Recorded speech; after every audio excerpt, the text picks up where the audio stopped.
Arrancamos ese nuevo panel. Ahora vamos a hablar de la Agenda 2030 y de las tendencias para un mundo más sostenible. Es cierto que las grandes epidemias habidas en la historia de la humanidad no han cuestionado nunca la viabilidad de una ciudad, sino todo lo contrario, han servido para un punto de inflexión precisamente para mejorar esas ciudades. En el caso de la peste, por ejemplo, dio pie a una nueva gobernanza urbana, o si nos vamos al siglo XIX con el cólera, pues dio origen al nuevo urbanismo planificado a gran escala. Y de ello pues, fueron ejemplo grandes ciudades como por ejemplo Londres, París, Viena, Ámsterdam y Barcelona. Aquí en Barcelona se impulsó el conocido Plan Sardá. Fue importante este cambio de paradigma para inventar precisamente ese nuevo urbanismo, ese nuevo término. De estas nuevas epidemias de nuestro tiempo también vamos a aprender, y mucho es lo que estamos tratando de hacer a lo largo de estas jornadas del BNIU. Y de los temas que se van a abordar ahora van a estar implícitos el cambio climático, el modelo de producción, el modelo de consumo y también el inmenso impacto de las nuevas tecnologías. Son temas que vamos a abordar en el panel que empezamos justo ahora mismo, y vamos a saludar a la persona que va a moderar este panel y que ya ha estado presente en el BNIU durante estos días, Joan Clos, exalcalde de Barcelona y hoy también aquí como profesor asociado a IBEI. Muy buenos días. Buenos días.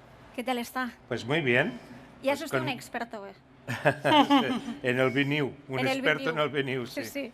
Sí, muchas gracias. Pero el tema de ahora es especialmente interesante. Es especialmente interesante, le van a dedicar el mayor tiempo posible, van a ir desgranando cada uno de los temas, así que les dejo con las personas invitadas en este plató que les presente a usted y luego ya les hacemos las preguntas pertinentes. Muchísimas gracias. Okay, thank you very much.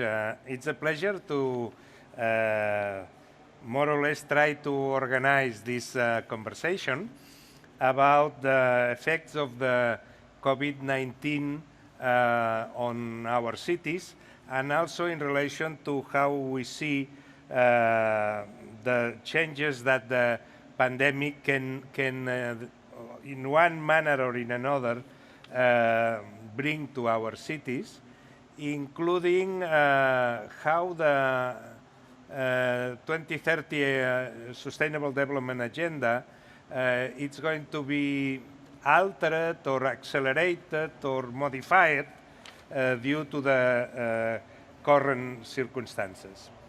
I must say that we have a trio of speakers which are very important, and I think that would allow to have a very, very good conversation. Let me present first Laia Bonet.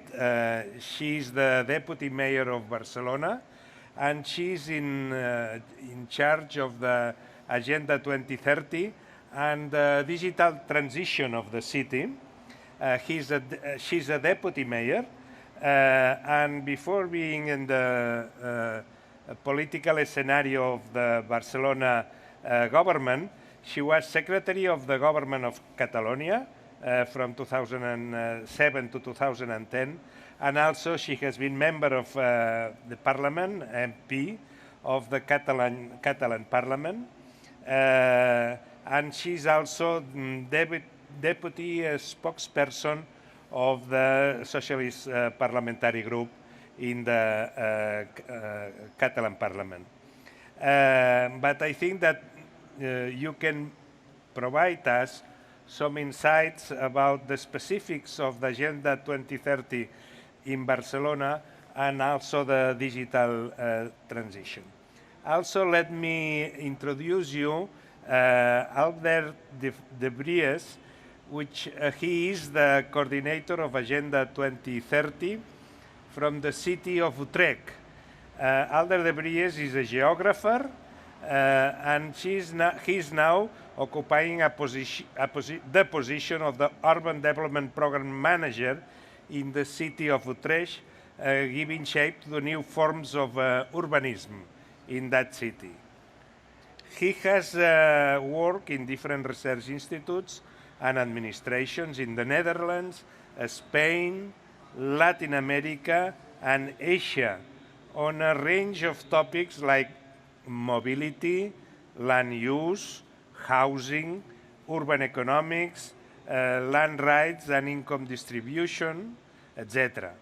Before moving to Utrecht, he launched and coordinated the National Urban Agenda of the Ministry of Interior on the Netherlands. Albert, thank you very much for attending this invitation and staying with us.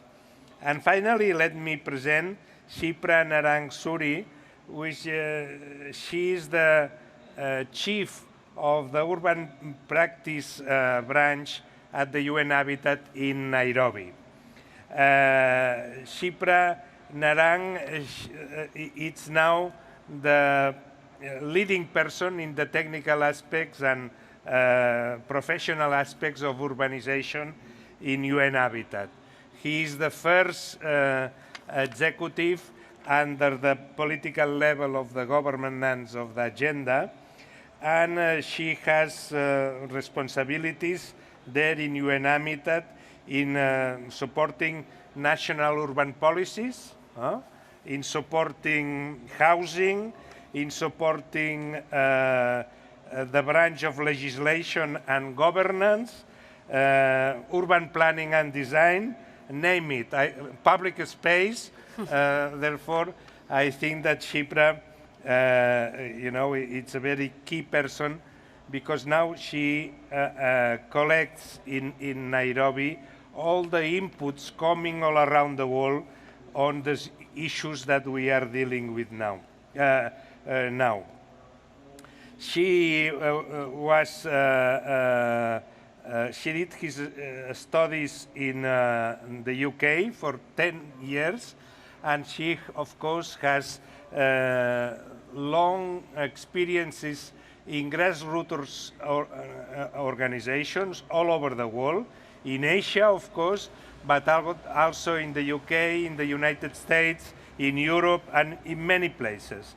Therefore, Shipra, also thank you very much for accepting to attend this meeting. And perhaps we should begin with you. What are you feeling? What is your sense of how the epidemic is impacting the cities all around the world by now?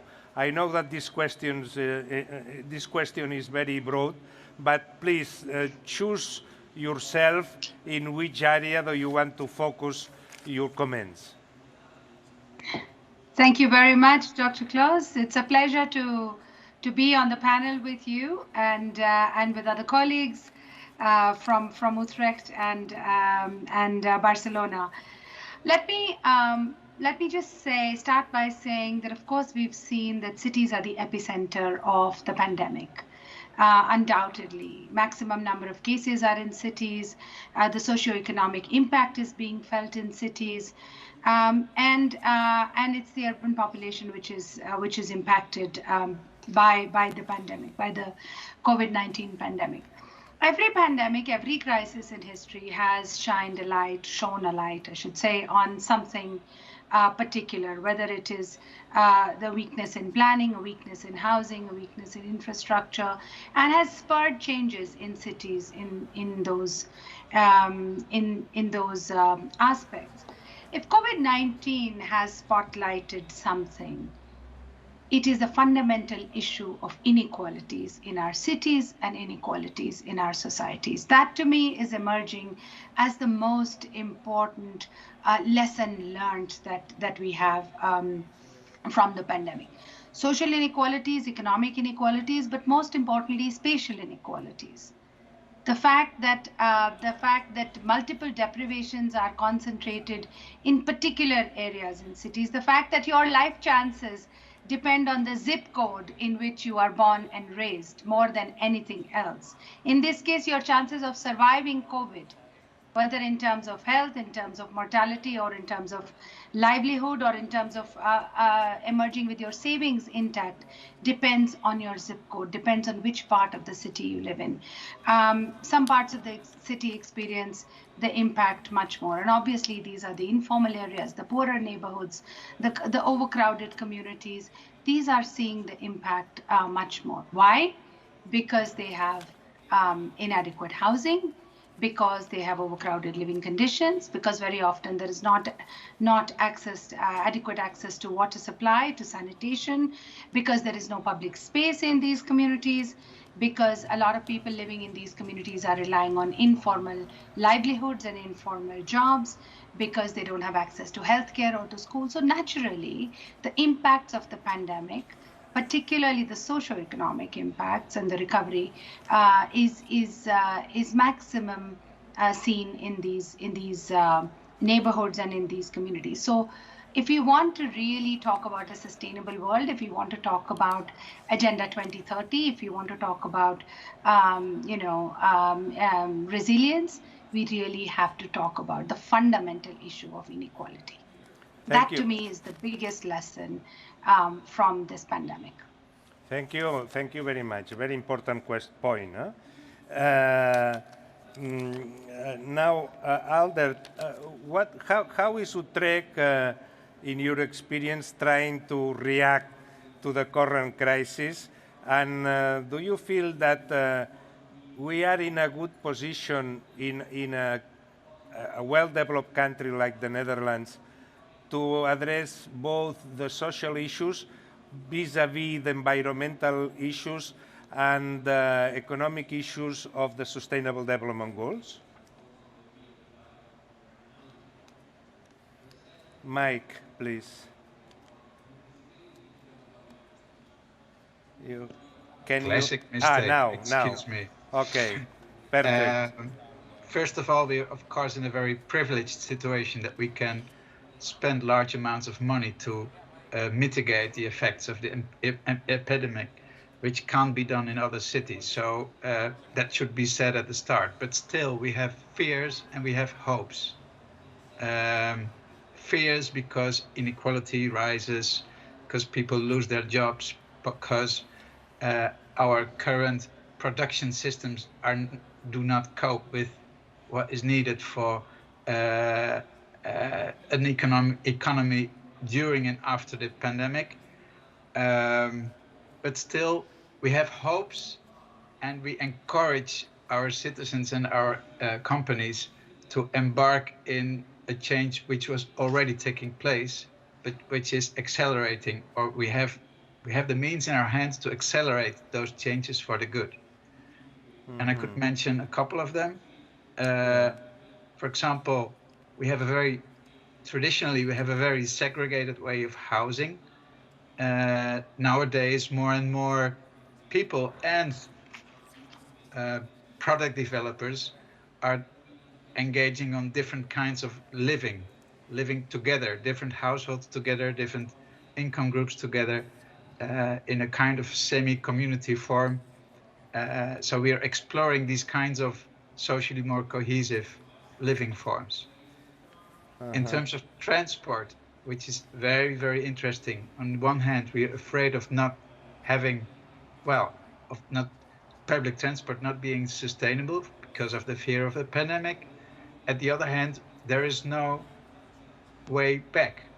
The transitions of our cities are based on quality of public space, in which there is much less space for the car, much more space for living and cycling and walking, and public transport is a fundamental part of it. Very interesting. May I pass to you, Sure. Laia? Yes, of course. You know, in the south of Europe, we are suffering even more than in Central Europe on the increase of unemployment, and therefore our question of economical promotion or economic activity and increase of employment is becoming a priority topic, because, by the way, the COVID-19 is affecting our employment rates. How Barcelona is trying to react to this crisis, and how can we recover a trend of growth and prosperity? Let me start, Joan, by saying thank you. It's a real pleasure sharing this stage with you and our colleagues from Utrecht and UN Habitat. And let me start also with a clear message of optimism, because we, after all these months, terrible months,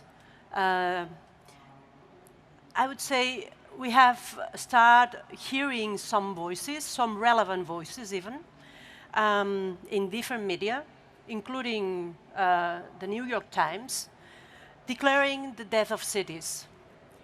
And it's true that the cities have been hit hardest by the virus. But I really think that cities are as alive as have ever been. And this is a clear message of optimism.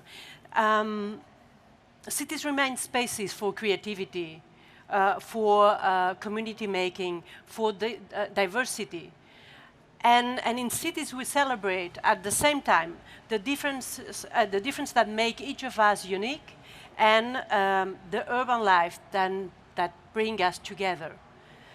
And this is what makes cities special. And the pandemic has not changed this. We still have a lot to learn about how this virus works. But I do believe that we should take at least this pandemic as a warning to rethink the spaces we share in the city. And not only the spaces. Obviously, this means generating more quality public space. Alder has mentioned it. Investing in public transport, this is very important also, and reinforcing municipal services. And there is certainly a lot of work to be done still in these areas. But let me be very clear. Public services have been key to keep our cities together while fighting the virus. And we need to invest much more on them. Overall in Barcelona, if we focus on our city, this means to reinforce our compact city model and foster the social and economic mix of its neighborhoods. A transformation that brings us even closer to the 15-minute city that has been talked about so much lately. And this is nothing more than a commitment to improving the quality of life in our cities. In this context, it's clear that we should emerge from this pandemic with a greener and more sustainable city. And this means quality public spaces, as I said, more space for pedestrians, for bikes, and especially more investment in public transport, as I said. We cannot forget that public transport is one of the most powerful tools we have for a democratic and inclusive city that works for everyone. But this crisis, as Joan mentioned, also represents a window of opportunity to diversify our economy and make it more resilient. And here there is a key word for us, which is innovation. Only through innovation, I think, can we rebuild the city's economy and prepare it for future shocks. And we must recover tourism, of course, but committing at the same time to economic growth that is more based on new economic sectors. And in Barcelona, this means digital. The recovery requires the digitalization of the economy, and we have to do it in a sustainable and fair way so that the digital transition serves as an accelerator of an inclusive recovery. And Shipra Narang has mentioned the importance of fighting against the inequalities that have grown terribly during this pandemic. So we cannot afford to generate new layers of inequality. That is why we are also working on promoting the digital inclusion for all citizens. And I see the pandemic as a stress test to our cities. It has exposed what works, and most importantly, what does not work. The intersection between digitalization and human rights is now clearer than ever, and it shapes access to the right to work, education, housing, accessibility, and so on. So we have witnessed how access to internet and the skills to use it determine who can benefit from the digital transition and who cannot. It has shown us the real dimension of the digital divide as a driver of social inequalities. And addressing it and promoting digital inclusion, I think, is a main challenge to cohesion and rights in post-COVID cities. Okay. Let me interrupt and generate a conversation between the three of you. I think that you can enter in a debate or a dialogue if you wish so. Shipra, what about the national urban policy? Do you think that in the current situation, national urban policies are required? Because in general, we used to say in Habitat that if the if the national government has no clear idea of how to conduct the urban issues of the country, it's very difficult to make sure that all the stakeholders more or less align themselves in the same direction. And also, another question, it's going to be very difficult that the central government will provide the resources to the cities to address the challenges which the current situation is representing for us. Do you feel that there are more countries which are resorting to use national urban policy to at least generate a consensus of what is going on in the cities of the countries? I think so, absolutely. I think Beyond Habitat has been working on national urban policies for several years now. We support over 60 countries at this time, and many more are actually undertaking national urban policies, using our tools, using our approaches, our methods. What we've seen at this point is that the key to handling the key to both emergency response and socioeconomic long-term recovery lies in multi-level governance and joined-up action from top to bottom. You cannot have national urban policies that say something else, city-level plans that are saying something else, the local regulations that are saying something else, and communities that need something else. So I think the point about national urban policies being a mechanism to bring together the stakeholders to understand what needs to be done, but also the starting point for an alignment between actions at different levels. That is absolutely fundamental. What we've seen in many countries, and Spain is a great example, is also an intermediary layer, which is the subnational urban policy, which is, at the provincial level or at the state level. That is also becoming extremely important because, of course, it depends on where the mandate for urbanization and planned urbanization sits. But in federal countries, we are seeing very much that national urban policies or national spatial strategies followed by subnational urban policies and then city-level plans and policies aligned to those.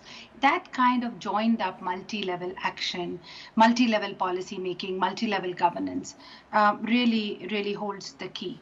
Mm-hmm. The second thing I want to come to is the question of where are the resources going to come from?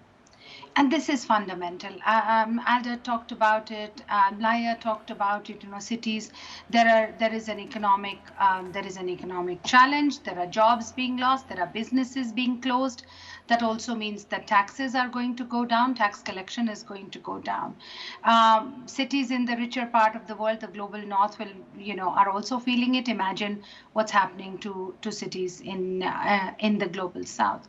And again, the answer lies really in innovation and in the right kind of stimulus that needs to be provided. We saw that many national governments started out with stimulus measures for large private sector. When the economy started to go down, they said, there'll be a bailout for the travel industry, there'll be a bailout for the airline industry. Where is the stimulus for local governments and small local businesses? Where is that going to come from? That's going to be an absolutely critical question. For me, that is absolutely important. And I want to also react to something else that Laya, you said. Cities are at the front line, but cities have shown that they are also combating this crisis, by coming together, by joining together, by innovating, by taking hard, tough, and right policy decisions, by mobilizing collective action. I think that's another thing that we've seen, which also gives me hope, which is where, the message of optimism is very much that's where the joined up action is coming. That's where the right stimuli are coming. That's where the right fight is being fought, I think. Yeah. Alder, do you want to contribute? In the case of the Netherlands, how is the governance dialogue going on between the European Union, the Netherlands government, the regions and the cities? It's a fluid dialogue? Never has been, always fluid. Let's put it like that. And on the European Union, I won't comment as a Dutchman. I have my personal opinions on that. But between national and local governments, I see as efforts, but the efforts are not resulting yet where we want them to be. Because, as Shipra said, there's large investment schemes in current big enterprises. But what we really need is investments in the new economy combined with a social development plan. And I don't say that cities are the only level where that can be done. It has to be complementary. So, for example, we are heavily working on a scheme in which workers can progress from one job to another,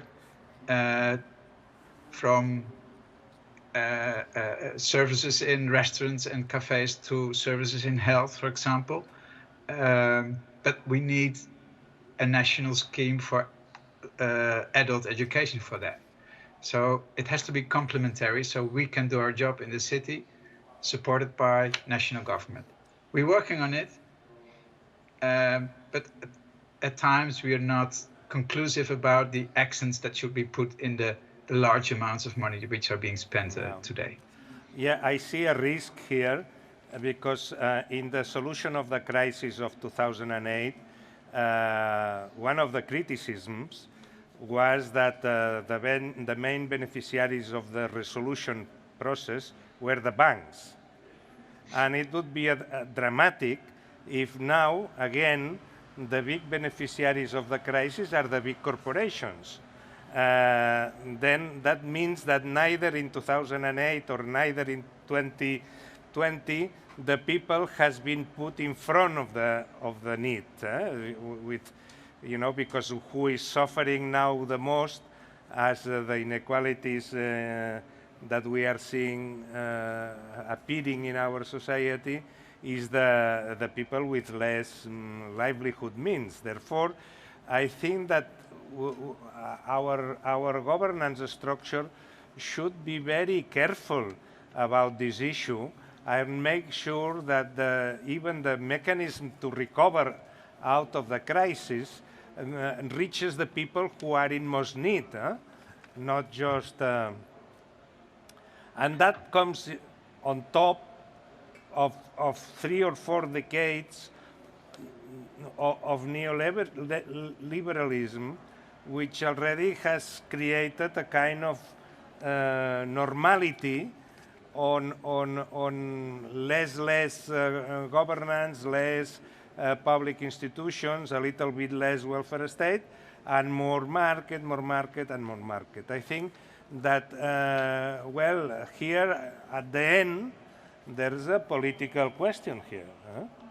Laia, what do you think about that? I think the answer to the pandemic, to the crisis, the social and economic crisis, is not being the same that in the last crisis. At least for us in Spain, I think the answer is very different. But I agree that we need to focus on people. And if we need to focus on people, when we talk about the resources, we need to focus on cities. Because probably they know better than any other administration, any other government, what is happening in the streets and which are the real needs that we have as a community to fight against the consequences of this pandemic. And it's true that probably we cities have made virtue of necessity. We have always asked for a more important role in the decision-making table, and because we are not there, we still are after the decisions, waiting for the decisions, waiting for the right decisions, and trying to adapt the decisions to a reality about which we have probably the best knowledge. So that is what we have tried to repeat and repeat and repeat during the pandemic. We have tried to reinforce the cities' networks in which we are, so that they can be even more, or can have even more influence on the tables where the decisions are made. But it's so important, it's as important being at the decision-making table as being at the table where the resources are distributed. And here we have a lot of work to do, or to be done, and we try and think, and I think that this is a worry that we share with a lot of countries. We have worked with all the nets in which we are as Eurocities, but also in UCLG, and we see approximately the same feeling, the same worries overall.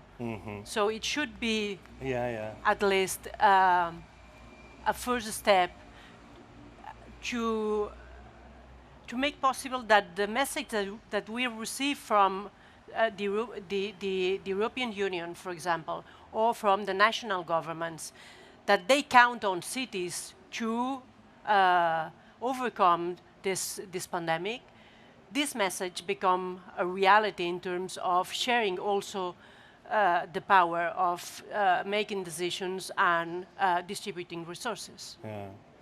Well, we were assisting to the growth of urbanization all around the world in the last decade, or the last 2 or 3 decades.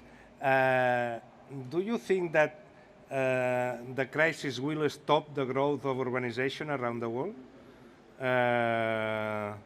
Because we were developing a theory of urbanization in which the urbanization was able to generate value.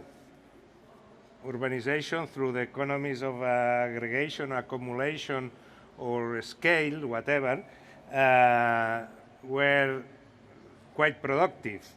And therefore, urbanization was, especially in countries which were pursuing development, was a strategy for development. But now this idea that the city is dangerous and therefore we need to go back to the low density neighborhoods. What do you think about this issue? Because it's very prevalent now. There's a lot of, you mentioned the Yes. New York Times, no, the death of the city. Of course, the introducer to the conversation already said that in human history, this never has been the case. In any major, never in any major epidemic, the city was questioned. But why now everybody is questioning the city?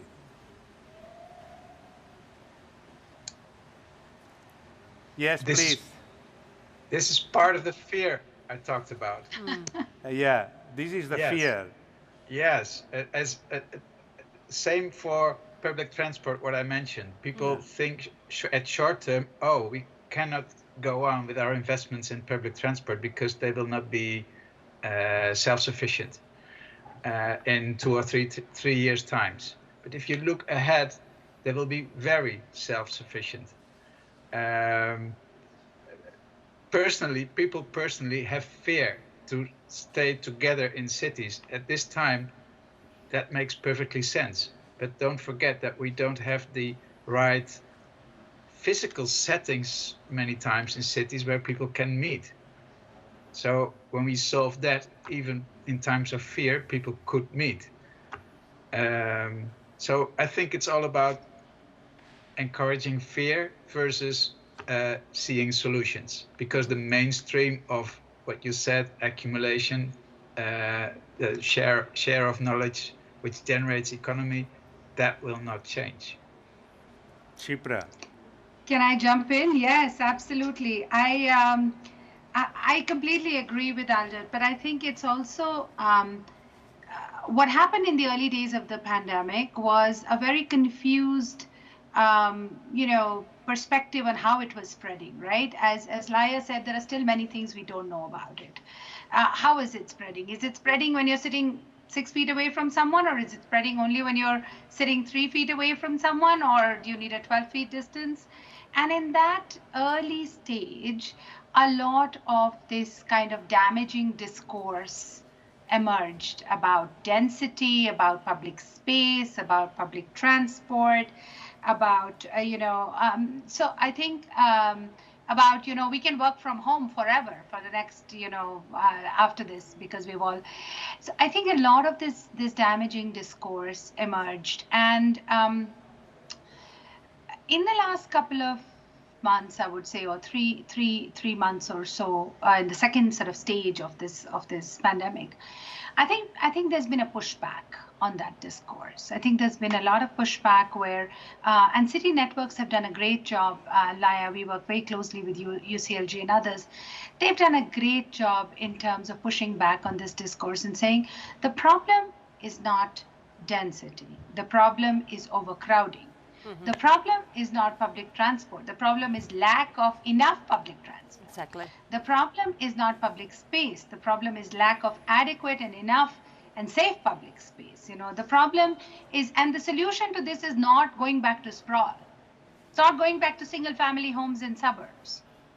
So we have to understand that, and of course, there is damaging discourse and there are industries behind damaging discourse also. Let's just accept that.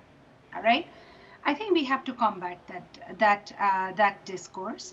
I think we cities have shown, many cities have taken the position that it's not, pursuing sustainable development goals, pursuing SDGs, pursuing Agenda 2030, and controlling the pandemic and managing recovery from the pandemic are not an either or. That's the other discourse that we need to put out. That it's not a choice. It's not an either or. The Agenda 2030 and the SDGs and the agenda of inclusion and leaving no one behind is more important than ever before. The point about that Laia made about reinforcing compact cities, it's great, because we have to make that point again and again with double the noise with it, that this is still important. I want to come back to your also point about the value of, the value of urbanization, Dr. Klaus. Good urbanization generates value. As you and I have had these discussions so many times, well-planned, well-managed urbanization is what we need. Poorly planned, poorly managed cities are the reason why we are in the soup we are in. So I think it's really the quality of urbanization. It's not. I would not say that I think challenging this discourse about is the city dead, is urbanization a failure, and should everybody go back to living in rural and peri-urban areas and suburbia, has to be challenged by saying, look at the results of good quality urbanization. Look at the results of well-planned cities. Look at the results of well-managed cities. You can cut your carbon emissions. You can give people jobs. You can create a great quality of life. You can have everybody access to school and hospitals within a 15-minute distance if you do your urbanization well. And that, I think, is the answer, and that, I think, is what we should be fighting for. I am mindful of time, so I want to make one last point and throw it up to you to react to, which is really the point about basic services, the point about neoliberalism that you were just making. For the longest time, we were told that economic growth will trickle down, that the rising tide will lift all boats, all those analogies that we got, that public-private partnerships and markets were the answer. But if COVID has shown us something, it is that nothing can replace public investment in public services. That just the regulatory role or the enabling environment is not the role of the public sector or of government. That, I think, is absolutely fundamental for us to reinforce, push forward, and keep fighting for. Thanks. Yeah, we were talking also in Nairobi about put housing at the center in relation to affordable housing. Because one of the sprawl tendencies is about social housing or affordable housing to be placed far away because the land is cheaper. Then if there's no a strong political commitment, one of the problems is that nobody will put affordable housing at the center where it's needed.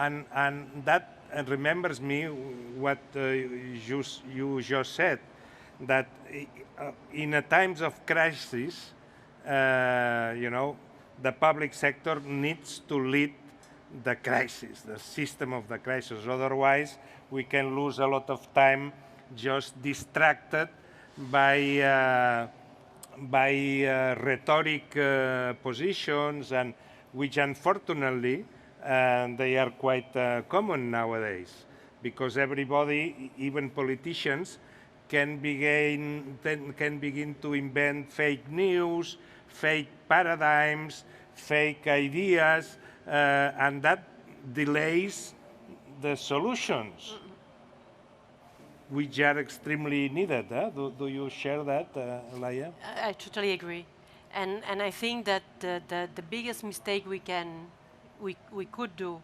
and that we shouldn't avoid, is thinking that the solution is, or that the answer to the pandemic is abandoning the cities and trying to find a way out of what we have built together the last centuries. The evolution is rather the opposite, and we have to work on this solution, on this evolution.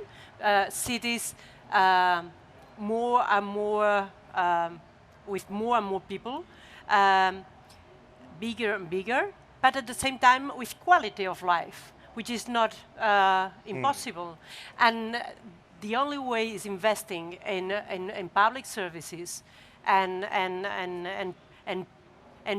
focusing on everything which is public. I detect some symptoms that the upper layers of the population, in terms of economic earnings, they are trying to buy a bigger house outside in the suburbia,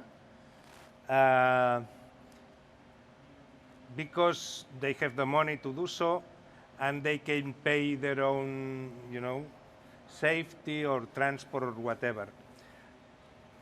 I don't know if that is a huge challenge that we have nowadays, that this confused message about the city and the suburbia, it's going to increase the inequalities at the city, giving the opportunity to move to some quality suburbia to the rich people and keeping the city, the center, for the poor people. Because we also described the new poverty in the urban areas. Because now the worst poverty usually tends to concentrate in the cities because the spillovers of the system are more abundant in the city because it's more wealthy.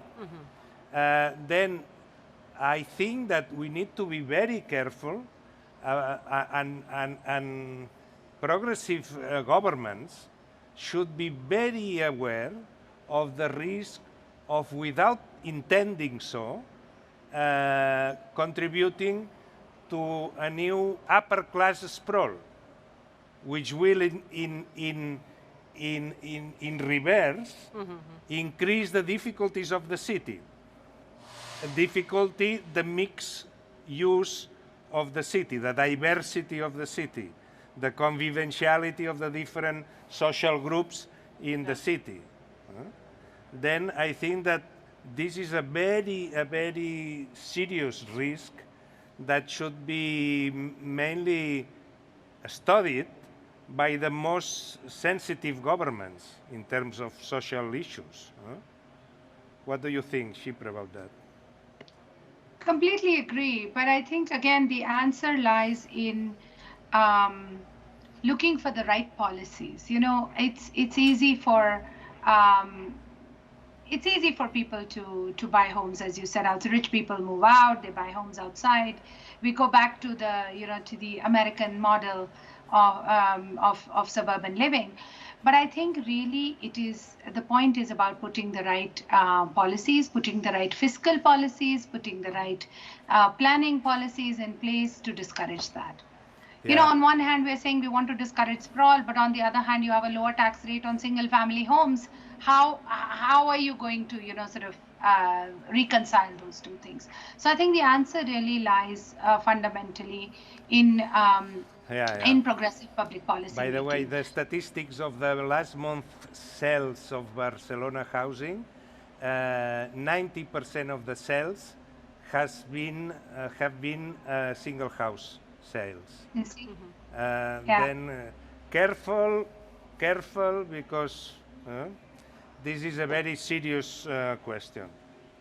I think that we are exhausting the time, but I think that Shipra has closed very well and you have synthesized very well the collective thinking of the four of us. And I don't have better synthesis to offer than to remember that urbanism, it's politics. Absolutely. It's not technocracy. Yep. No. Urbanism is politics in the capital letters and not technocratic or technological solutions. Okay, thank you very much for all of you for your extraordinary contribution, and I'm pleased to see you again, all of you, and let's continue in this permanent conversation. Sorry. Okay. Thanks. Muy bien, pues Absolutely. muchísimas Thank you so gracias much. por ese... Sorry? Gracias. Thank you. Thank you. Gracias a los cuatro, muchísimas gracias, como decía, por ese análisis sobre esas tendencias que podemos seguir hacia un mundo más sostenible, o al menos en un futuro próximo. Nosotros dejamos aquí este panel, pero enseguida volvemos con más cuestiones porque vamos a hablar de los retos en el real estate para mitigar el cambio climático. Así que seguimos en unos minutos, hacemos una pausa y volvemos.